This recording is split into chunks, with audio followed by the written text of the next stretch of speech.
Ang programang ito ay rated SPG. Striktong patnubay at gabay ng magulang ang kailangan. Maaaring may masiselang tema, lengguwahe, karahasan, sexual, horror o droga na hindi angkop sa mga bata.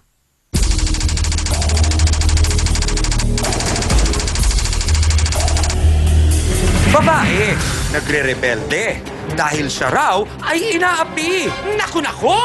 Paanong inaapi? Sinabihan niya po ako ng buhay prinsesa. Narindi po yung tenga ko. Nagsabunutan po kami, natulak ko po sa pinto. Boy, prinsesa siya dito. Uuwi lang siya kakain. Ako naglalaban ng damit niya. Din ginagawa niya patungutan yung bahay. Nagdadala siya ng lalaki. Kaya bilang ganti, nag-uwi siya ng lalaki! Ginagawa niya naman akong katulong dyan. Yung ginawa ko may sigit pa dyan.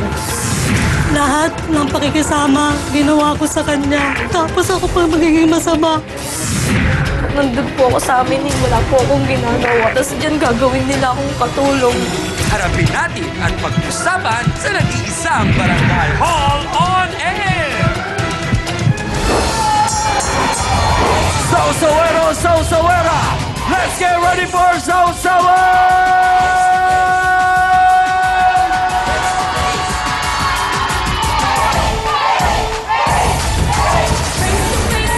Harapan na naman tayo mga kapatid! Tara na't magsama-sama ng isang oras!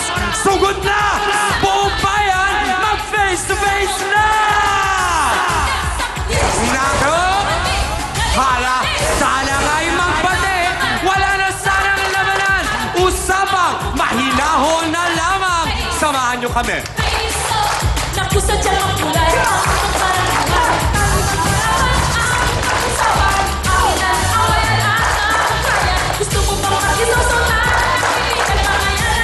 Mga kapatid, anong gawa sa umaga?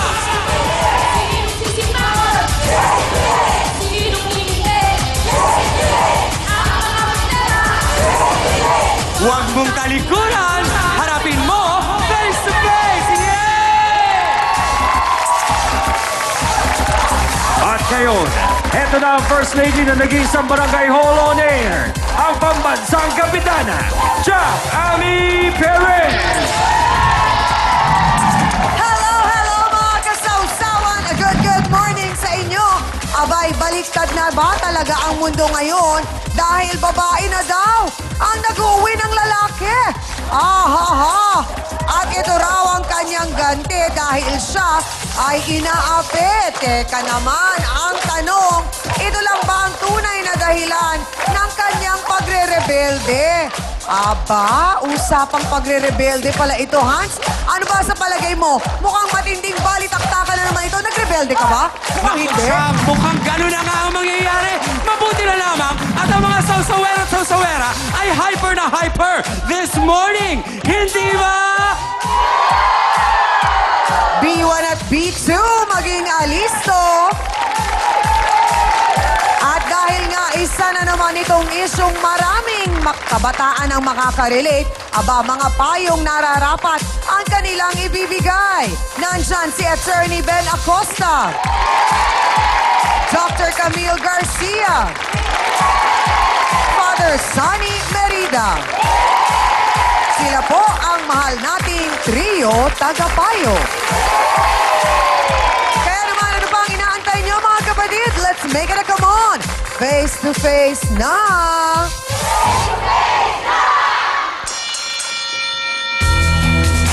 Panay ng araw ang rampa at walang pakinabang sa pamangkin ng kanyang kinakasama.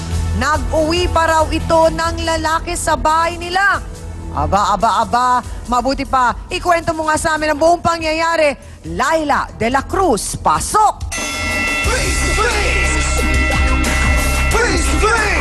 Magandang umaga sa'yo, Ate Laila. Magandang umaga rin po. Ano ba ang pangalan ng pamangkin mo? Joyce Jimenez po. Joyce Jimenez. Si Joyce Jimenez mismo? Localite lang. Look alike o name kapangalan lang?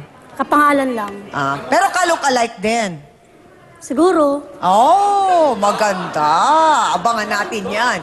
Teka muna. ang kinakasama mo naman, ang siyang kamag-anak nitong si Joyce. Anong pangalan ng iyong kinakasama? Jefferson Jimenez. Oh, gaano na kayo katagal ni Jefferson? 2 years na. Okay, paanong nangyaring itong si Joyce ay kasama ba ninyo sa bahay? Tumuloy lang po para mag-aral. Oho, nakituloy. Okay. May anak na ba kayo ni Jefferson? Wala pa. So kayong dalawa lang. Okay. So, paano yung naging setup? Wala, tutulong lang siya sa bahay kung ano yung dapat gawin niya. Mm. Pero wala na yung sabihin mong gagawin ko kung halilain ko, hindi. Hindi mo naman ginagawa Hindi yun. naman. Teka muna, ano bang dahilan at bakit kinailangan na tumuloy doon si Joyce sa inyo? Sinusuka na ng lola niya dun sa kanila. Kasi pasaway din. Sinusuka nung lola. Hindi. Pasaway. Sabi ni Hans, bakit daw? Panis ba si Joyce? Hindi. At sinusuka? Talagang pasaway? Paano naging nasabi namang pasaway? Maraming dapat graduate na siya sa pag-aaral. Kaso nahinto na barkada. Medyo may ganung problema itong Joyce. Nasaan ang nanay niya? Nangangatulong po. Namamasukan. Okay. So, kailan nagkaroon ng problema itong si Joyce sa pakikisama sa inyo? Nito na laging tumatambay sa labas ng bahay. Pagkatapos So, hindi pa rin nag-aaral ng maayos? Tambay pa din? Kasi tuwing pasok lang niya, tuwing Sunday lang. So, anong ginagawa niya Lunes hanggang Sabado? Wala, sa bahay lang. Minsan naalis siya, ewan ko saan pupunta. Oh. So, kailan nagsimula yung medyo mainit ang dugo mo sa kanya? Nito ng mga March. Oh, bakit? Ano nangyari? Lagi nang tumatambay sa labas. Ako lagi pinapagalitan ng tito niya kasi bakit ko pinababayaan na tumambay sa labas. So, bakit nga daw siya tumatambay? Ayaw niya sa loob.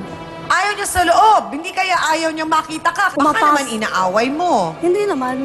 Hindi naman. O, merong... So, ibig sabihin may away ng slight. Ano yung slight na away na yon? Kasi masyado siyang mataray. Kung kakausapin mo, pabalang sumagot, Oh. di ba nakakabuisit yun? Paanong pabalang? Pakialam mo. Wala kang pakialam sa buhay ko. Huwag mo akong pakialaman. So may problema talaga dito sa batang ito. And based on research, nag-uwi siya ng lalaki. Saan? Doon sa inyo? Oo. Paano nangyari yun? Noong 25, basta di ko na alam eh. Basta Sino naman na nagsabi sa'yo? Paano mo nalaman? yung pinsan niya, tapos nagbakasyon kami, doon ko nalaman.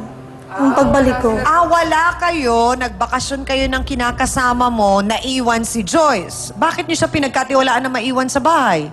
Nang mag-isa lang? Hindi naman siya pwede sumama sa amin. Oh. Baka naman hindi inuwi, baka bumisita. Baka bumisita lang, hindi naman doon natulog kasi magkaiba yon. Sa kwarto kasi, dalawa kasi kwarto ng bahay namin. Aha. Siyempre, magkukulong sila sa kwarto. Oh. So sino naman ang nakakita na nagkulong sila sa kwarto? Yun pa rin, yung nagsabi sa akin. Doon daw natulog yung lalaki. Sino yung lalaki daw? Ano daw niya yon? Friend? Boyfriend? Boyfriend! So sino?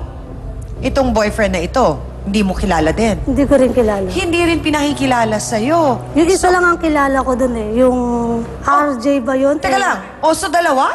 Dalawa ang boyfriend niya. So ikaw, pakiramdam mo, parang dapat ay pinaalam niya sa'yo kung sino itong mga boyfriend niya at hindi siya dapat nag-uuwi ng lalaki doon. Di ba kung may respeto siya sa akin? Oo.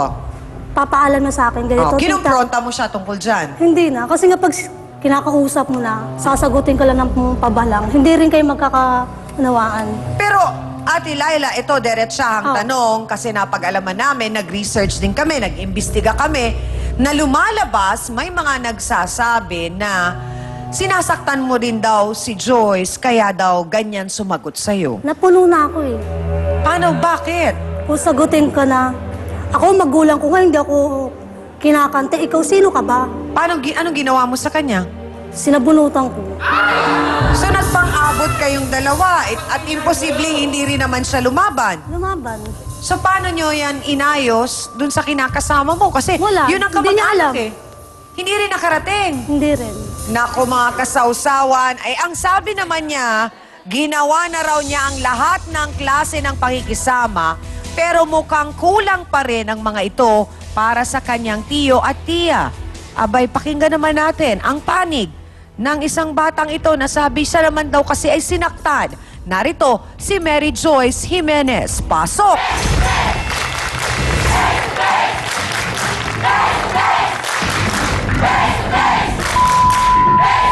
Mary Joyce! Pakibitawan yung kamay!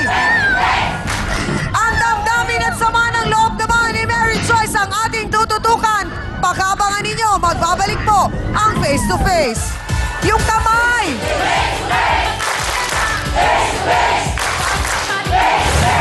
Okay, diretsahang tanong. Nag-uwi ka daw ng lalaki. May nagkwento sa tita Laila mo na pinapasok mo daw sa kwarto. Sino yun? Meron po. Diretsahang tanong. May naging something-something? Meron. Diretsahang tanong. Ka lang. Dalawa daw ang boyfriend mo. Pag